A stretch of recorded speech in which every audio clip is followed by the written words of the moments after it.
할렐루야. 네, 오늘도 하나님의 사랑이 우리를 향하고 있음을 믿습니다. 그 사랑을 다시 한번 경험하고 누리게 되는 귀하고 복된 시간 되기를 축복합니다. 오늘 설교의 제목은 말씀에 의지하여입니다. 말씀에 의지하여.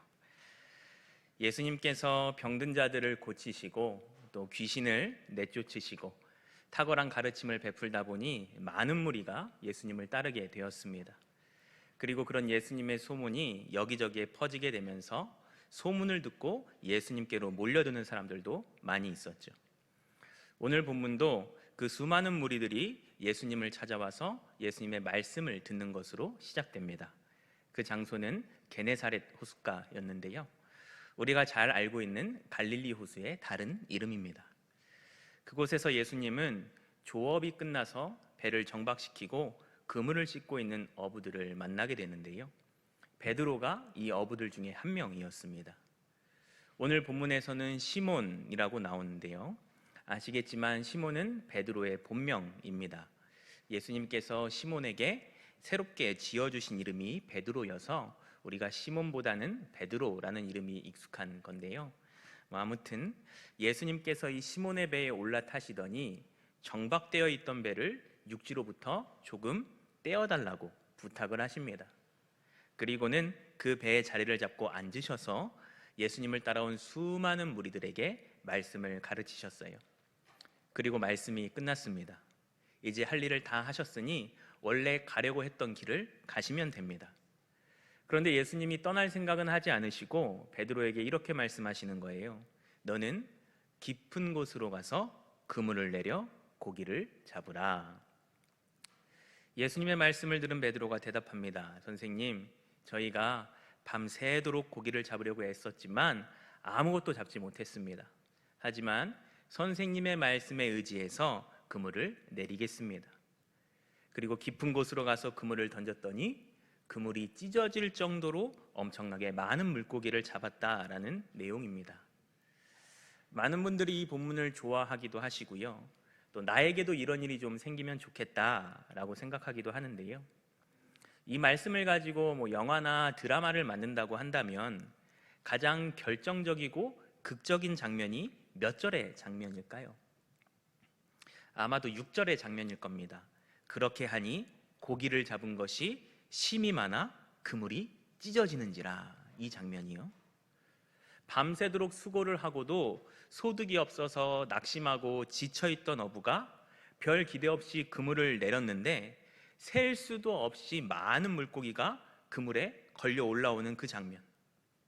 잡은 물고기가 어찌나 많은지 그물은 찢어지기 시작하고 배 한 척으로는 부족해서 또 다른 배를 불러서 두 척의 배를 가득가득 채우는 장면. 그 물고기를 번쩍 들고서 환호하고 박수치며 활짝 웃는 얼굴로 수고한 서로를 바라보고 모두가 기쁨에 겨워하는 장면. 그 모습들이 제일 극적인 장면으로 연출되겠죠. 그래서인지 우리의 눈과 마음도 6절에 머무는 경우가 많은 것 같습니다. 심히 많이 잡은 물고기의 말이죠. 하지만 오늘 본문에서 우리가 가장 중요하게 보아야 할 말씀은 6절보다는 5절입니다. 우리 5절의 말씀 함께 읽어보겠습니다. 5절입니다. 시몬이 대답하여 이르되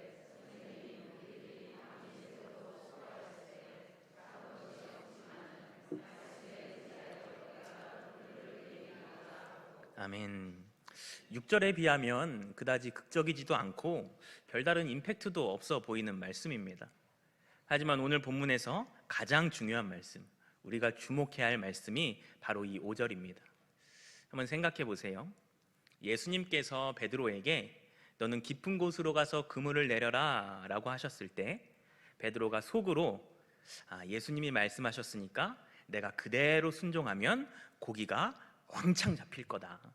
드디어 나에게도 인생 역전의 대박 찬스가 왔구나. 이렇게 생각을 하면서 기대하는 마음으로, 설레는 마음으로 기꺼이 그물을 내렸을까요? 그럴 리 없습니다. 이미 자신이 깊은 곳이든 낮은 곳이든 가리지 않고 밤이 새도록 호수 구석구석을 다니면서 그물을 내렸거든요. 또 한 번 그물을 내린다 한들 달라질 게 뭐겠어요? 허탕칠 게 뻔합니다. 깊은 데로 갈 이유가 없었던 것이죠.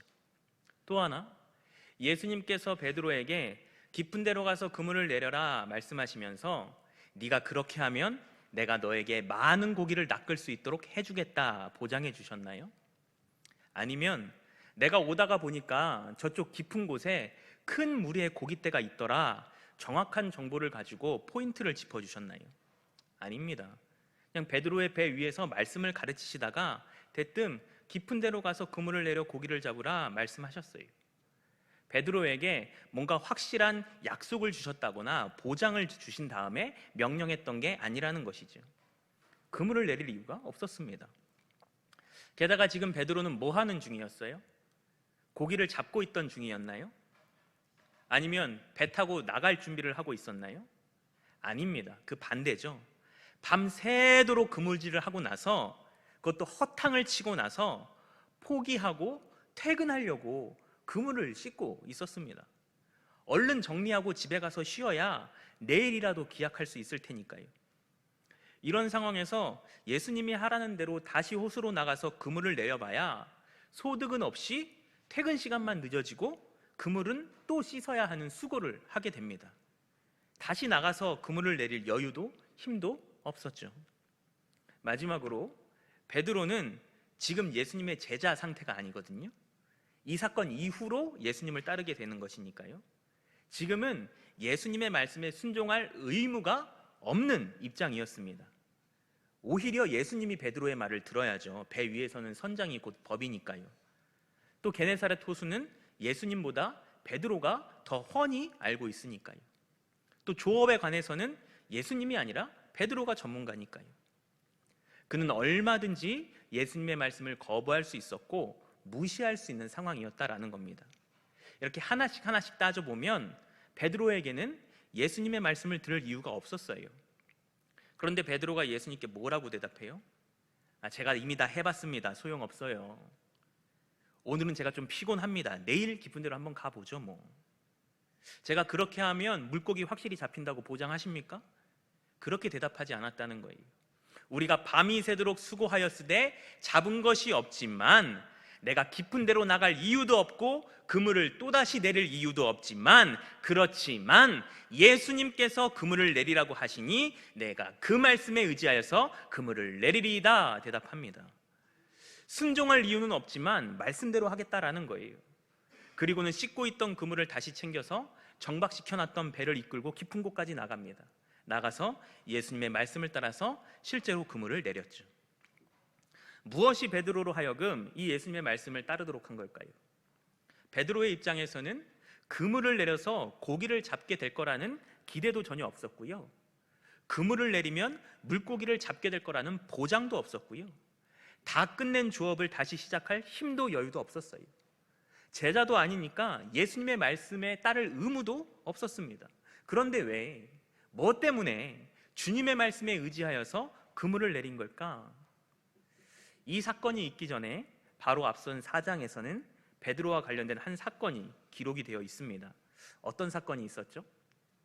지난 주일 아침에 들으신 설교를 여러분들 기억해 보시면 됩니다. 기억이 안 나시는군요. 네. 4장에는 예수님께서 열병에 걸려 고통 중에 있던 베드로의 장모를 고쳐주신 사건이 기록되어 있습니다. 이제 기억이 나시나 봅니다. 베드로는 이 치유의 현장을 옆에서 직접 목격합니다. 이 예수님이라는 분에게는 그 누구에게서도 찾아볼 수 없는 신적인 능력이 있음을 이 치유의 역사를 통해서 경험한 것이죠. 게다가 오늘은 어떤 일까지 있었어요? 예수님께서 베드로의 배 위에서 말씀을 가르치셨어요. 그 말씀이 어떤 내용이었는지까지는 알 수 없지만 본문 1절은 예수님께서 가르치신 그 말씀이 하나님의 말씀이다 라고 분명하게 기록하고 있습니다.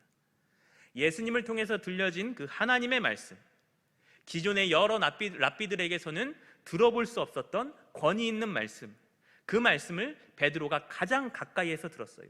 배 주인이었으니까요. 그 말씀은 자신의 장모를 고치신 사건과 연결되어서 더욱 크고 강력하게 그의 마음과 영혼에 새겨졌겠죠. 그런데 그 예수님께서 자신의 장모를 말씀만으로 고치신 예수님, 일전에 들어본 적 없는 권위 있는 하나님의 말씀을 가르쳐 주신 예수님, 그 예수님께서 이제 나에게 너는 깊은 데로 가서 그물을 내려라 말씀하십니다. 그 말씀을 따를 때 고기가 잡히지 않을지는 알 수가 없었어요. 아니, 따져보면 잡히지 않을 것이 확실해 보여요. 하지만 고기가 잡히든 잡히지 않든 상관이 없어요. 그것은 나에게 중요하지 않아요. 중요한 것은 지금 나에게 깊은 데로 가서 그물을 내려라 말씀하시는 그분이 다름 아닌 예수님이라는 사실이었습니다. 나에게 치유의 역사를 맛보게 하시고 권위 있는 말씀으로 다시금 하나님 나라를 꿈꾸게 하신 그 예수님이 하신 말씀이라는 것, 그 사실이 중요했어요. 그 예수님이 지금 나에게 요구하시는 것이 깊은 데로 가서 그물을 내리라는 것이니, 나는 결과와 상관없이, 나의 상황과 상관없이 그 예수님의 말씀을 따라서 나에게 은혜를 주시고 나에게 체험을 주시고 나에게 역사하여 주신 그 예수님의 말씀을 따라서 내가 그물을 내리겠다라는 거예요. 그래서 6절이 아니라 5절이 중요한 겁니다. 이 본문의 초점은 그물이 찢어질 만큼 많은 고기를 잡았다는 것에 있질 않거든요. 베드로가 예수님의 말씀에 의지하여 그물을 내렸더니 고기를 많이 잡았다, 이게 아니라 그냥 베드로가 예수님의 말씀에 의지하여 그물을 내렸다, 이것이 중요합니다. 그물이 찢어질 정도의 고기를 잡았다는 사실에 현혹이 되면 안 돼요. 우리가 이 물고기에 현혹이 되면요, 어떻게 되는지 아세요? 봐라, 예수님의 말씀에 순종하면 그물이 찢어질 정도의 물고기를 잡게 된다. 순종은 언제나 우리가 기대했던 것보다도 더 큰 열매를 가져다 준다. 수많은 물고기를 갖게 된다. 너도 많은 물고기를 원한다면 순종해라. 이렇게 말씀에 순종하면 그에 상응하는 보상과 대가가 있어야 한다는 생각에 사로잡히게 됩니다. 그러면 순종했을 때 보상과 대가가 없으면 낙심하고 원망하게 되겠죠. 나중에는 순종이 내 뜻과 내 욕심을 채우기 위한 수단으로 변질되어 버립니다. 고기에 현혹이 되면 그렇게 우리의 신앙생활 자체가 뒤틀려 버린다는 거예요. 너는 사랑하라, 내 주님. 그런데요, 사랑하면 저에게 뭐 해주실 거예요? 너는 인내하라, 내 주님. 그런데요, 인내하면 저에게 뭐 주실 거예요?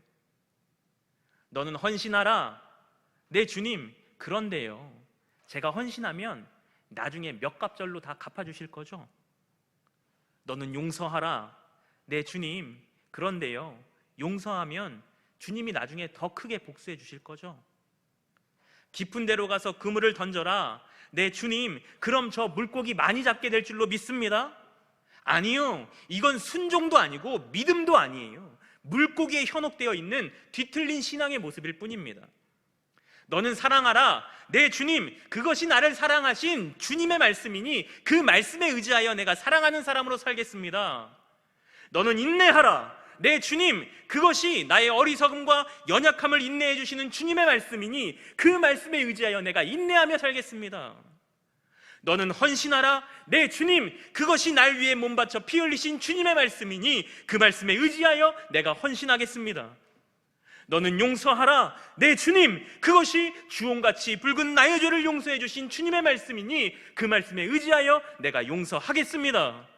너는 깊은 데로 가서 그물을 던지라, 내 주님. 내가 그럴 힘도 없고 능력도 없고 여유도 없고 이유도 없지만, 내가 밤이 새도록 수고하였으되 잡은 것이 없지만은, 그렇지만 그것이 나에게 치유의 역사를 보이시고 참된 진리의 말씀을 깨닫게 하신 내 주님의 말씀이니 내가 결과와 상관없이 그 주님의 말씀에 의지하여 결단하고 그물을 내리리이다. 이것이 베드로가 보여준 순종의 모습이자 우리에게 있어야 할 순종의 모습이라는 겁니다.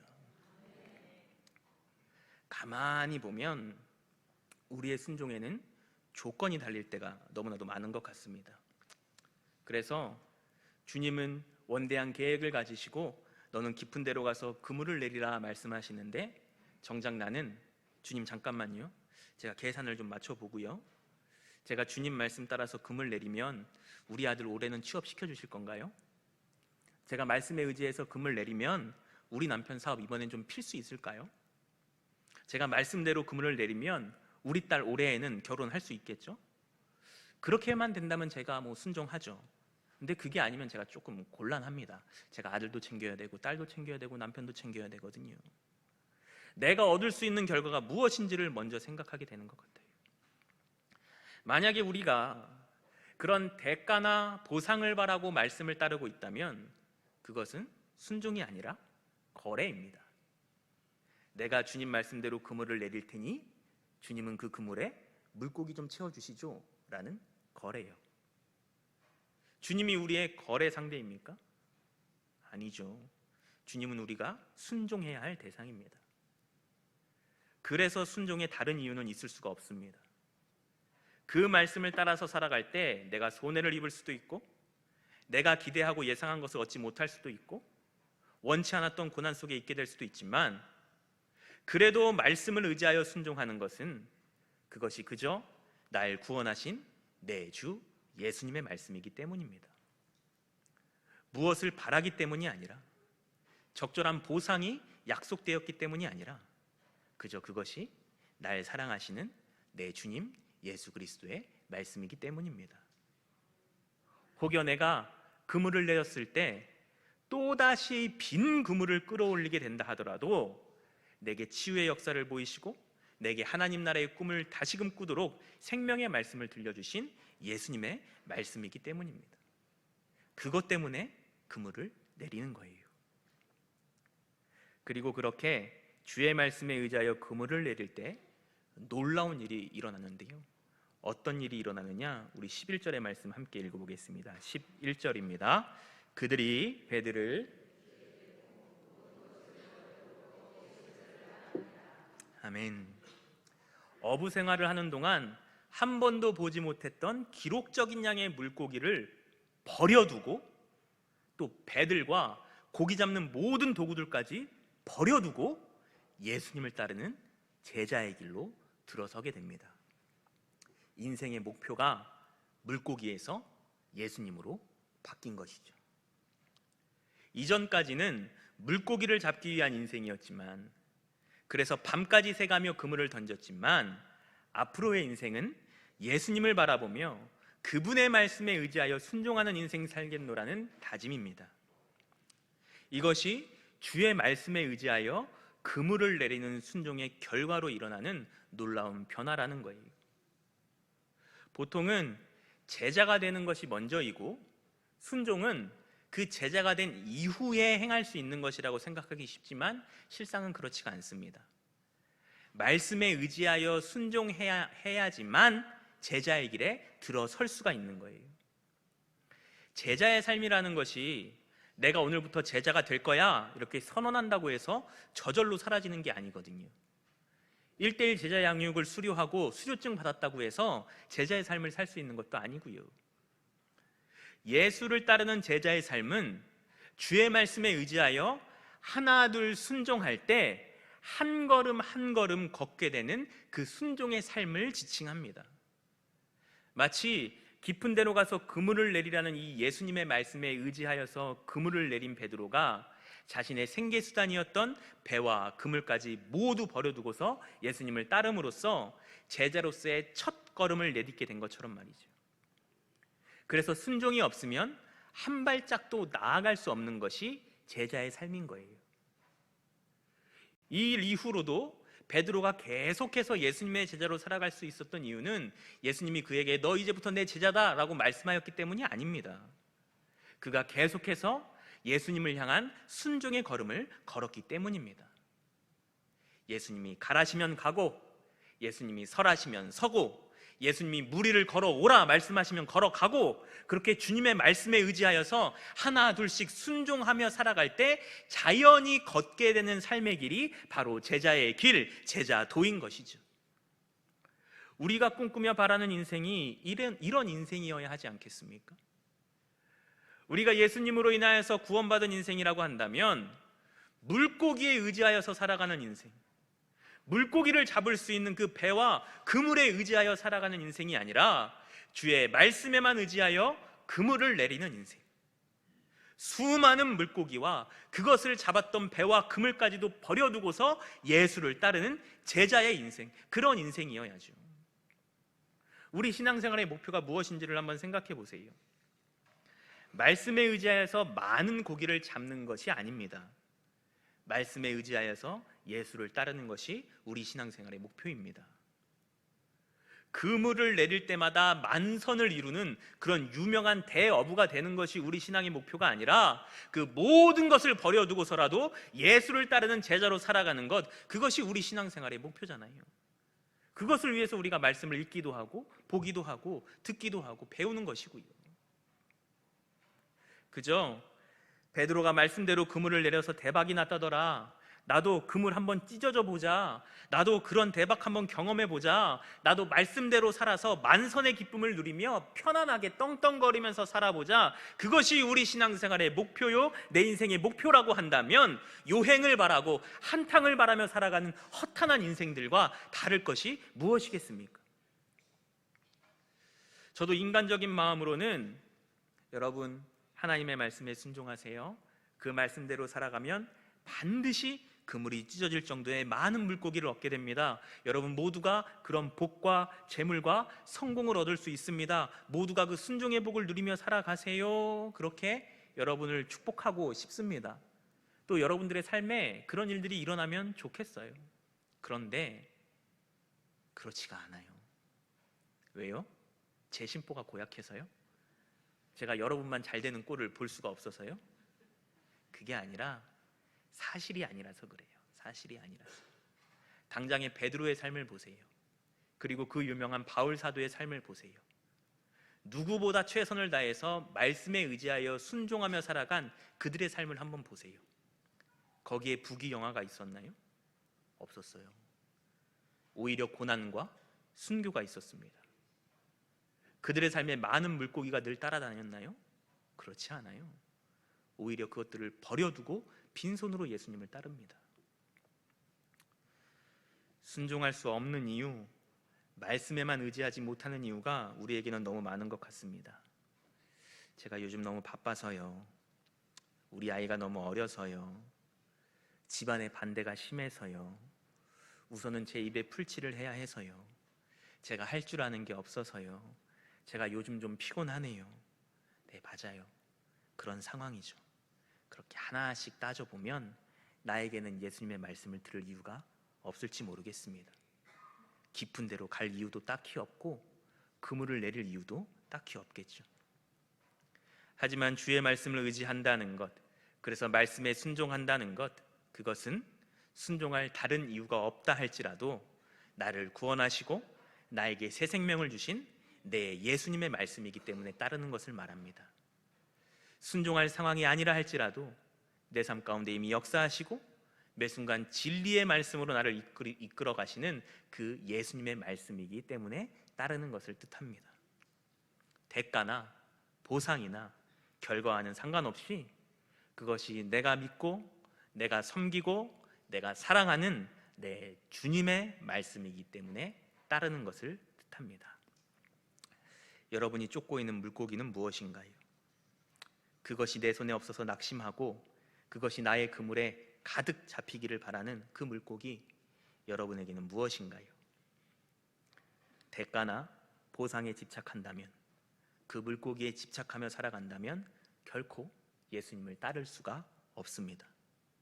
이리저리 물고기만 쫓아다니고 나에게 많은 물고기를 잡게 해주겠다고 말하는 사람들에게 사람들만을 쫓아다니는 그런 인생이 되다가 끝날 뿐이죠.